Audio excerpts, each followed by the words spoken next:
Io volevo chiederle, beh, innanzitutto vicepresidente, perché magari non tutti la conoscono, è stato vicepresidente della provincia autonoma di Trento. Lei è entrato nella provincia in che anno? Quindi ha una lunga carriera alle spalle. Nel 98, Ecco, nel 1998, e e poi ho all'interno, fatto parte anche della commissione dei 12, ecco, e appartiene a che partito? è l'area del Partito Democratico. Ecco, così giusto per inquadrarla. La mia domanda è, le faccio due, scelga lei come rispondere, in che ordine. Uno, che cosa la soddisfa di più e che cosa la soddisfa di meno di questa riforma del vostro statuto.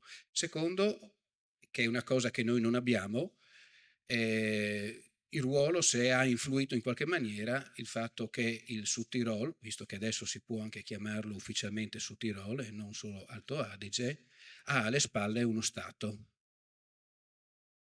Sì, le 2 domande sono, come dire, appropriate. Chiedo scusa di non essere oggi in presenza, ma non potevo. Ma intanto, come dire, mi congratulo per l'iniziativa, perché oggi parlare di autonomia è veramente difficile, almeno a livello nazionale. Cioè, l'aria non è buona, nonostante i risultati che abbiamo ottenuto. Voi sapete che a partire dal discorso sull'autonomia differenziata, diciamo che è diventato tutto molto, molto difficile. E quindi va colto positivamente che tutto il Parlamento, nessuno in Parlamento ha votato contro la riforma del nostro statuto, quantomeno ci sono astenute le minoranze, ma a quanto pare più per motivi di metodo che di merito, ma è una novità, perché vuol dire che comunque l'autonomia è viva, e io spero che voi siate nel passo giusto, come parla anche Elia Mioni, che è un mio amico. Allora, prima si diceva che abbiamo stappato lo champagne, semmai abbiamo stappato il Trento Doc, ovviamente non lo champagne. E in realtà io cerco di inquadrare il lato più positivo e anche qualche limite, non perché non siamo mai sazi, ma perché è giusto, come dire, rappresentare l'effettiva portata, che comunque c'è ed è significativa. Voi avete citato, è stata passata definitivamente, manca solo la promulgazione del Presidente della Repubblica, e ricordo che comunque non è sottoponibile al referendum confermativo, quindi diventerà operativa. Allora, qualcuno dice una riforma, qualcuno dice un aggiustamento, dipende da se guardiamo il bicchiere mezzo pieno o mezzo vuoto. Allora, non è il terzo statuto, questo è sicuramente, e dopo il nostro del 48, il primo, il 72 del secondo, questo non è un terzo statuto, è una modifica dello statuto che segue quella già più significativa del 2001, quando prima c'era la regione costituita dalle due province, adesso sono le due province che costituiscono la regione, e poi in particolare l'autonomia finanziaria era stata delegata a delle modifiche legislative ordinarie, e inoltre altre modifiche sulle minoranze linguistiche. Ma quello che dico è che comunque le modifiche ci sono e sono significative. Allora, intanto scusate, una premessa. Questo processo di modifica allo statuto, come è stato in parte ricordato, doveva comprendere tutte le autonomie speciali, non solo il Trentino. Non è un percorso avviato per noi, era stato avviato per tutte le autonomie speciali. Poi si è perso per strada e solo noi siamo arrivati, diciamo così, a conclusione. Naturalmente la prima domanda è: perché noi? Cioè, nel senso che è inutile girarci attorno. C'è uno scambio politico, nel senso che la Südtirol Volkspartei si era astenuta nel momento dell'elezione del governo Meloni, e soprattutto ha portato a destra a far parte del governo provinciale di Bolzano, oltre che della città, della provincia e della regione stessa. Una novità assolutamente storica, perché non c'è mai stata possibilità, diciamo, di mediazione. Quindi questa presenza andava anche, diciamo, supportata da una modifica dello statuto. Insomma, era in qualche modo una ricompensa per questa disponibilità politica. La Meloni aveva fin dall'inizio promesso di ripristinare le competenze assicurate al momento della chiusura del pacchetto, cioè del 1992, quando l'Austria ha rilasciato, proprio per la sua funzione di garante internazionale, aveva rilasciato una quietanza liberatoria. Quello che poi invece è successo, è che queste competenze stabilite nel '92 sono state in buona parte erose, sia dalla legislazione, prima veniva ricordato cosa vuol dire i principi di riforma economico-sociale, insomma è chiaro che davanti alla Corte Costituzionale per lo più l'autonomia ha dovuto arretrare, nel rispetto di queste riforme economico-sociali. Non solo, la legislazione statale stessa ha inciso abbastanza significativamente e pesantemente, per cui di fronte a tutte le sentenze della Corte e la legislazione statale andava ripristinato, come dire, quell'autonomia che comunque era stata già assicurata.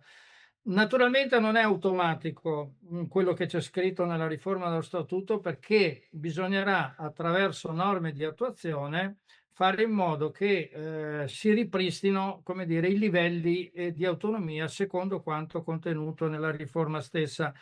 Voi sapete che le norme di attuazione, sono per noi fondamentali perché al di là di passare dalla commissione dei 12, che è una commissione paritetica che comunque conoscete anche voi, sono adottati con, decreti governativi per cui, come dire, non passano dal Parlamento e quindi una volta che c'è l'accordo ed entra nel nostro ordinamento, ma soprattutto è una norma di rango costituzionale, quindi anche la Corte Costituzionale deve rispettare, come fosse la Costituzione, il contenuto delle norme di attuazione stesso. Allora, arrivo nel merito velocemente perché stabilito che non è il terzo statuto, stabilito che non è nemmeno l'adeguamento previsto dalla riforma costituzionale del 2001, tant'è che la clausola di salvaguardia prevista dalla Costituzione, cioè che le migliorie ottenute dalle regioni ordinarie si applicano automaticamente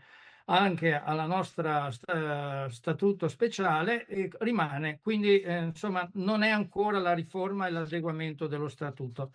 Detto questo però veniamo nel merito. 1, l'intesa, che è giusto perché è soprattutto quello che la Volkspartei e Bolzano, hanno diciamo, come dire, un po' pompato come significato. In realtà qui, il bilancio è a metà perché, viene stabilito che effettivamente ci deve essere l'intesa nelle modifiche dello statuto. Attualmente, se volesse, il Parlamento poteva e potrebbe modificare unilateralmente, lo statuto. Adesso è prevista l'intesa che, però in ultima battuta il Parlamento, volendo maggioranza assoluta, potrebbe comunque modificare lo statuto. Diciamo che storicamente non è mai successo niente di questo, quindi non è la clausola di intesa che voleva la Volkspartei o che voleva il Trentino, però diciamo ci avviciniamo come aspetto importante. Secondo, la competenza esclusiva che è stata detto prima, sì, è una questione nominale, però insomma le nominalità delle volte pesano molto. Dire primaria e dire esclusiva, insomma, voi capite che è una cosa molto differente. E è vero che è stata tolta, come dire, il vincolo dei principi delle riforme economico-sociali, naturalmente rimane quello costituzionale, rimangono i principi generali dell'ordinamento, rimangono le norme europee e comunitarie. C'è una contraddizione però unica, è rimasto l'interesse nazionale che ricordo che per le regioni ordinarie non c'è nella Costituzione. Questo è un po' un paradosso che però è stato giustificato, come è stato prima ricordato dal relatore, perché comprende la tutela delle minoranze linguistiche, che è una cosa importante, cioè dire che è nell'interesse nazionale la tutela delle minoranze linguistiche, e quindi non è solo un aspetto di autonomia statutaria. Però io credo che su questa questione il contenzioso continuerà, cioè quello che abbiamo sempre avuto con la Corte Costituzionale. Io immagino che davanti alla parola interesse nazionale magari ci fa rientrare anche l'orario dei negozi. Comunque quello vedremo, insomma. Quello che ha un'altra contraddizione, fra virgolette, cioè stabilisce questa riforma che l'ordinamento nostro, regionale e provinciale, dovrà adeguarsi, alla luce di questi cambiamenti, a quello statale. Non è previsto viceversa, cioè che lo statale si adegui al nostro. Comunque questa è un'altra piccola contraddizione. Veniamo alle competenze perché è giusto ricordarle, perché prima non sono state specificate. I contratti del pubblico impiego, uno dice: "Vabbè, non è una questione importantissima", però vi ricordo che noi, per esempio, il personale della scuola è provinciale, quindi avere la competenza sulla definizione contrattuale, non è poca cosa, insomma, oltre per il resto del pubblico impiego. Secondo, l'urbanistica l'avevamo già, però adesso si parla di governo del territorio, quindi in senso molto più ampio, ma soprattutto si introduce finalmente la dizione ambiente, cioè c'è la tutela dell'ambiente che è competenza, nostra, nella quale si comprende, mi pare che prima avete fatto un accenno, alla gestione della fauna selvatica. Lo dico perché a Bolzano e a Trento si sbandiera molto questa cosa. In realtà devo un pochino ridurla perché, rimane ovviamente valida la direttiva europea e rimane anche in parte il ruolo dell'ISPRA, quindi insomma non credo che saremo liberi di fare qualsiasi cosa, però diciamo c'è un maggior passo di autonomia anche nella gestione che voi sapete ha una sua criticità per noi, della fauna selvatica. Poi i lavori pubblici che diventano contratti pubblici di servizi e lavori di interesse provinciale, questa dizione è un po' più ampia dei lavori di interesse provinciale e soprattutto è specificato che comprende la gestione dei rifiuti, perché non era molto chiara la competenza su questo tema, che è un altro tema importante, adesso è chiaro che compete a noi la gestione dei rifiuti. Il commercio, che vuol dire 2 cose, sia la pianificazione commerciale, cioè intrecciata con quella anche urbanistica, sia anche il discorso degli orari dei negozi, anche se qualcuno ha già messo le mani avanti dicendo che è una normativa anche europea, eccetera, perché qui si discute un po' da tempo se chiudere la domenica o altre questioni, insomma, ma comunque c'è ribadita la competenza. Infine c'è la sottolineatura della competenza sulle piccole, quella esclusiva sulle piccole derivazioni idroelettriche, ma anche quella concorrente e rafforzata sulle grandi derivazioni idroelettriche. Qui vi segnalo una cosa importante perché, da noi è in corso un grande dibattito perché stanno arrivando a scadenza tutte le concessioni nel 2029 e si sta parlando se fare una società pubblica, se fare la quotazione in borsa di Dolomiti Energia, se fare la quarta via, cioè mantenere le concessioni a fonte di un impegno per con grandi investimenti, o addirittura la quinta via. Ve la dico perché la Val d'Aosta ha appena approvato in Consiglio regionale una norma di attuazione, adesso bisogna fare il passaggio governativo, però un'intesa di fondo c'è, che prevede che si possa come dire, evitare le gare a fronte della costituzione di una società interamente pubblica, con il coinvolgimento anche degli enti locali e con una serie di, insomma, di clausole di giustificazione, eccetera, eccetera.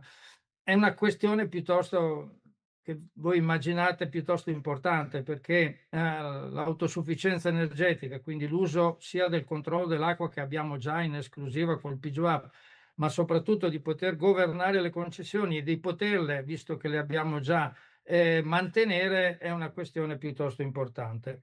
E nello scambio politico, ultima cosa, è previsto che si modifica l'elettorato attivo, perché a Bolzano attualmente per essere elettori bisogna essere residenti da 4 anni, con questa modifica non bastano 2 anni. Non solo, nella giunta provinciale non ci sarà più il rispetto di quanti consiglieri di minoranza, in questo caso italiana o ladina, verranno eletti, ma c'è la possibilità di derogare da questo principio. Analogamente, basta un solo consigliere nei consigli comunali, per cui possono, non è obbligatorio, però possono far parte delle giunte comunali. Diciamo insomma che c'è una maggiore tutela delle minoranze italiane e ladine rispetto a quella di lingua tedesca nella provincia di Bolzano. Concludo dicendo questo, ultima cosa, sì, l'impugnativa passa dal Consiglio alla Giunta come competenza, ma questa non è una questione importante. Ultima cosa, volevo dirvi che il ministro Calderoli, che è venuto a celebrare insomma il risultato, perché è stato insomma anche sua competenza diretta, ha assicurato che il Friuli seguirà il Trentino, cioè ci ha detto che insomma nulla questo rispetto al fatto di poter estendere, io non so in che misura, in che dimensioni, questo insomma sarà parte del dibattito, però ha sostanzialmente detto che è ora di continuare questo percorso e spera e confida che il prossimo passaggio sarà sulla regione Friuli. Quindi, due battute in conclusione. Ehm, Al di là del significato politico, che ripeto è importante perché sennò non si capisse perché in un momento in cui non si può parlare di autonomia o poco si può parlare di autonomia in Italia, con un atteggiamento parlamentare che insomma faccio fatica a condividere. Per inciso, tutti i nostri parlamentari ovviamente hanno votato a favore, poi insomma le minoranze si sono astenute anche se per questioni di metodo, però diciamo il clima non è per nulla, come dire, favorevole, ma il fatto di aver portato a completamento una riforma dello statuto in questa situazione insomma, è segno di vita per l'autonomia. Manutenzione o riforma, mettetela come volete, però di sicuro migliorativa e rafforzativa, perché il principio che è stato ricordato prima dal relatore, e cioè che non si può tornare indietro sui livelli di autonomia, in ogni caso. E questa questione non è contenuta solo nella relazione, è contenuta proprio nella norma, perché nella relazione in realtà c'è ancora molto di più, però le relazioni sapete quello che sono. Ma siccome noi parliamo di uno statuto che ha una salvaguardia internazionale e un ruolo dell'Austria, alla quale è stata comunicata affinché non ci fossero problemi questa modifica statutaria, è evidente che mettere su inchiostro e su carta che non si può fare un passo indietro, ma solo un passo in avanti, evidentemente è importante. Quindi si apre uno scenario dal quale dipenderà dalle norme di attuazione, perché le norme di attuazione saranno quelle che declineranno queste nuove competenze, questo nuovo procedimento e che tuteleranno l'autonomia rispetto alla Corte Costituzionale, quindi sono legate ovviamente all'intesa politica. Però insomma io vi auguro insomma quantomeno che potete riprendere un percorso, perché l'ultima battuta è questa. Noi non abbiamo mai pensato in Trentino Alto Adige di avere un'esclusiva come dato importante, perché la nostra specialità è più forte se si rafforzano sia le specialità che il regionalismo in Italia. Cioè voglio dire, è meglio essere in buona compagnia nella redistribuzione delle competenze e nello sviluppo dell'autonomia, non in esclusiva. Quindi insomma vi auguro di poter proseguire questo processo.